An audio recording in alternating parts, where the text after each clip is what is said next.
Digital హైవేగా రూపుదిద్దుకుంటున్న Hyderabad to Bengaluru హైవేలో అటు Microsoft data centre కి, ఇటు పోల్పల్లి సెట్స్, అటు ఇంటర్నేషనల్ ఎయిర్పోర్ట్ కి, ఇటు రీజనల్ రింగ్ రోడ్ కి చేరువలో ఉన్న బాలానగర్ హైటెక్ పార్క్ లో ఇన్వెస్ట్ చేయండి. భవిష్యత్తు బంగారుమయం చేసుకోండి. Contact number 8500155255.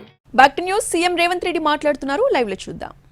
సహచర కార్మికుల సమస్య పరిష్కారం కావాలి, ఆనాటి ప్రభుత్వానికి కనువిప్పు కలగాలి అని ఆ కార్మికుడు ప్రాణత్యాగం చేసిండు. అయినా మీ కార్మిక సంఘాలను రద్దు చేసిండు తప్ప కార్మిక సంఘాలతోని ఆనాటి ప్రభుత్వం చర్చలు జరిపే ప్రయత్నం చేయలేదు. మీ సమస్యను పరిష్కరించాలన్న ఆలోచన చేయలే. నాకు తెలిసి ఆ రోజే మీ సంఘాలను రద్దు చేసి మీ కార్మికుల సమస్యలను చర్చల ద్వారా పరిష్కరించని ప్రభుత్వాన్ని రద్దు చేయాలని ఆ రోజే మీరు సిద్ధమైనరు.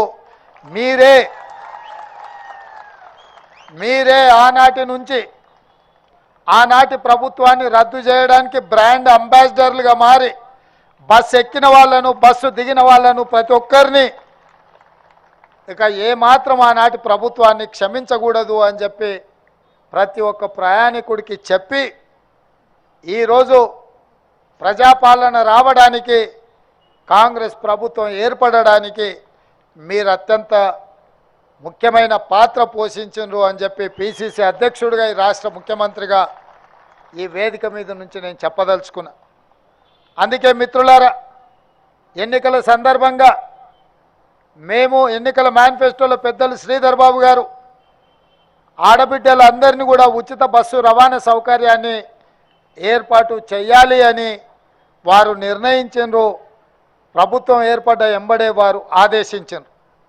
7 తారీఖు నాడు ఎల్బీ స్టేడియంలో మేము ప్రమాణ స్వీకారం చేస్తే 9 తారీఖు నాడు 48 గంటల్లోపే ఈ కార్యక్రమాన్ని ప్రారంభించాలి అని చెప్పి మీ అధికారులకు, మీ ఎండీకి పిలిచి మాట్లాడితే తప్పకుండా ఏర్పాట్లు చేస్తామన్నారు. 48 గంటల్లోనే శ్రీమతి సోనియా గాంధీ గారు హైదరాబాద్కు వచ్చి ఇచ్చిన హామీని, మొట్టమొదటి హామీని అమలు చేసిన చరిత్ర ఆర్టీసీ కార్మికులది. ఈరోజు రాష్ట్రంలో కానీ జరుగుతున్న శాసనసభలో 15,21,00,000 మంది ఆడబిడ్డలు ఆర్టీసీలో ఉచిత బస్సు రవాణా సౌకర్యాన్ని వినియోగించుకున్నారు. దీనికి దాదాపుగా 531 కోట్ల రూపాయల ఖర్చు అయింది అని చెప్పి లెక్కలు చెప్తున్నాయి.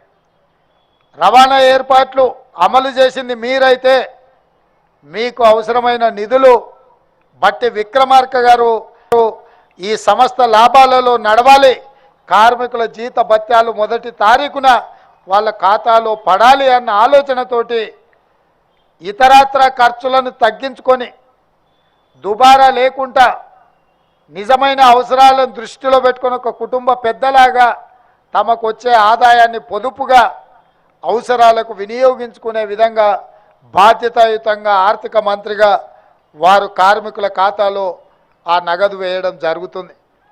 ఇవాళ మనస్ఫూర్తిగా నేను వారిని అభినందిస్తున్నా.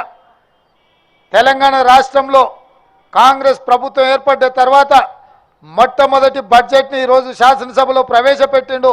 వాస్తవాల ప్రాతిపదికన నిజమైన అంకెలతో ఈరోజు బడ్జెట్ను ప్రవేశపెట్టిండు. గత ప్రభుత్వం గత సంవత్సరం 2,90,000 కోట్ల రూపాయల అంచనాతో బడ్జెట్ ప్రవేశపెట్టింది. అధికారులతో మాట్లాడితే ఈసారి 3,50,000 కోట్లతోని అంచనాలు తీసుకొచ్చి ఆర్థిక మంత్రి గారికి చూపించారు.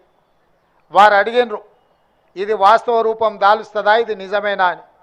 లేదు సార్, ఇది వాస్తవ రూపం దాల్చదు, ఇది అబద్ధమని అధికారులు వారికి చెప్పిండ్రు. మరి అబద్ధాలను నాతో ఎందుకు చెప్పిస్తున్నారు అని అడిగితే, గత 10 సంవత్సరాల నుంచి ఇదే అలవాటు అయింది సార్, ఆ అలవాటుతో మళ్ళీ మీతో కూడా అబద్ధాలు చెప్పిద్దామని వస్తే వాళ్ళు వచ్చిండ్రు.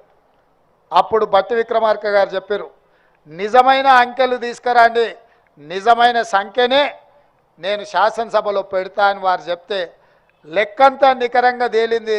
2,75,000 కోట్ల 891 కోట్ల రూపాయలు లెక్క తేలింది. నేను అడిగిన బట్టి గారిని, పోయిన సంవత్సరం 2,90,000 కోట్లు ఉంటే ఈసారి ఇంకా 50,60,000 కోట్లు పెరగాలి కదా, మరి మీరు 15,000 కోట్లు తగ్గించి బడ్జెట్ ప్రవేశపెడితే ప్రతిపక్షంలో అసలే అబద్ధాలు మాట్లాడేటోళ్ళు ఉన్నారు, ఉన్నది లేనిది ఉత్తదే బట్టగాల్చి ముఖం మీద వేసేటోళ్ళు ఉన్నారు. ఎట్లా ఎదుర్కొంటావంటే నిజం నా దగ్గర ఉంది, నిజం నిప్పు లాంటిది, ఎవరు అబద్ధాలు చెప్పినా అది చూస్తూ ఊరుకోదు, వాళ్ళు ఏం మాట్లాడినా నేను నిలబడి సమాధానం చెప్తా, నేను చూసుకుంటా, నిజాలే చెప్తానని చెప్పి వాస్తవాల ప్రాతిపదికన ఈరోజు రాష్ట్ర శాసనసభలో 2,75,891 కోట్ల రూపాయల బడ్జెట్ను ప్రవేశపెట్టిండు. ఆదాయం తగ్గిన మీకు ఇవ్వాల్సిన నిధులను మాత్రం ఆపలేదు. ఇవాళ మీ ఉద్యోగాలకు సంబంధించి 2015లో మీ బకాయిలను పెండింగ్ పెడితే పొన్నం ప్రభాకర్ గారు ఆర్థిక మంత్రి గారిని నన్ను అడిగితే నేను ఆర్థిక మంత్రి గారికి సూచన చేసిన ఏం సంగతి అని. లేదు, 100% వాళ్ళకి ఇవ్వాల్సిందే, 280 కోట్ల రూపాయలు ఇవ్వాలా, మీకోసం బట్టి విక్రమార్క గారు విడుదల చేస్తున్నారు, పెద్ద ఎత్తున వారిని చప్పట్లతోని గౌరవించండి. ఎందుకంటే మళ్ళీ ఏమన్నా మనసు మార్చుకున్నాడు అంటే లేనిపోని పని అవుతుంది.